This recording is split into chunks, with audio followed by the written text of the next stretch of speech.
other organizations that I have worked for, where not knowing that it is going to be called as HR after 30 years, people have experienced, implemented, and done it very effectively. So somewhere down the line, we started losing the communication channels. Next comes when communication breaks, the trust and confidence was shattered.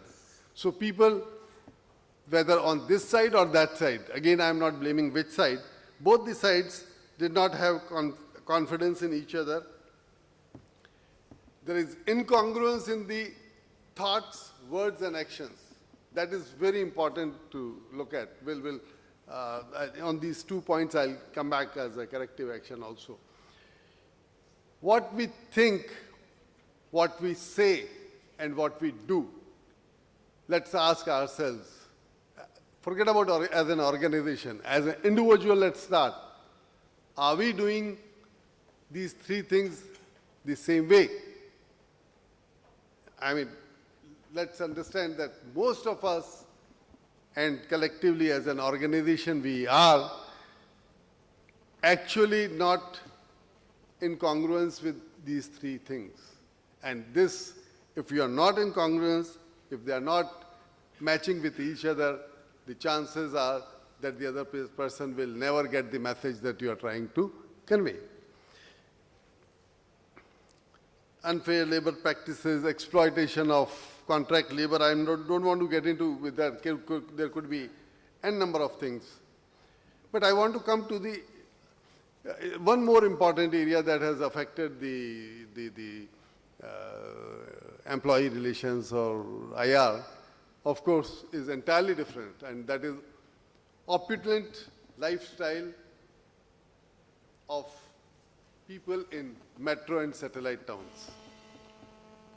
When people look at, the worker looks at the way others in the society are living, when people are moving around in luxury cars, nothing wrong in his expecting to be at least on a scooter or a small nano car. His expectation is built on the fact that I am the man who is slogging all the day, and these are the people who may be called as the apex body, are doing little bit of coordination and getting all the benefits. And these things are leading to a lot of problems in the IR. I know I have to wind up in 3 minutes exactly, but I want to talk about what needs to be done. As I told you, communication channels opened a lot of platform, but have a limited role to play. Not much has happened over the years, barring just a little bit of, spur of the moment activity. Now, what do we do? How do we make sure that communication really becomes effective? Some of you could recall or would recall Rusi Modi days, Tisco of Rusi Modi days. When Mr. Rusi Modi used to go to plant, he would not spend too much time in the factory reviewing the operations and performance of the plant.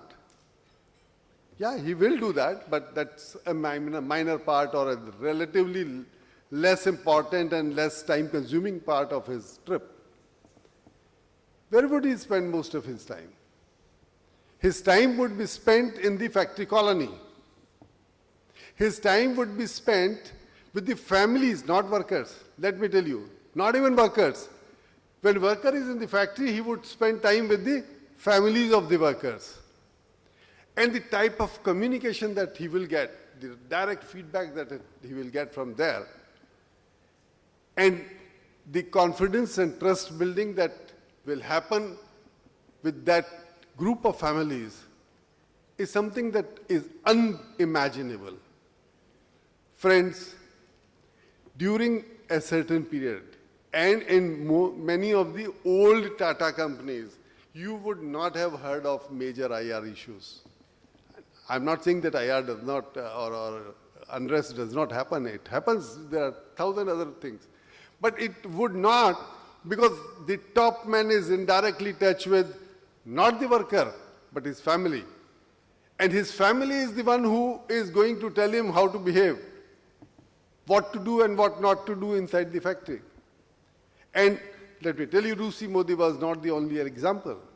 I know one of my past employers, Shriram Group, Lala Shriram and Mr. B.D. Pathak, who used to be the executive director of DCM. When they would visit the plant, they would visit the colonies and have direct rapport with those people. That is what is the real communication, friends.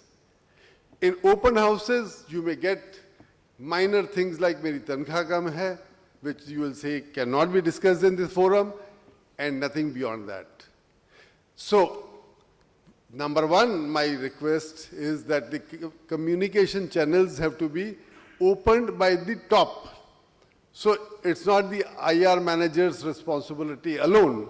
It is the CEO, it is the entrepreneur, it is whoever it is, has to start dealing with people not in larger groups, but in an informal setting, in a non-threatening environment, and at a level which is really going to give him some feedback.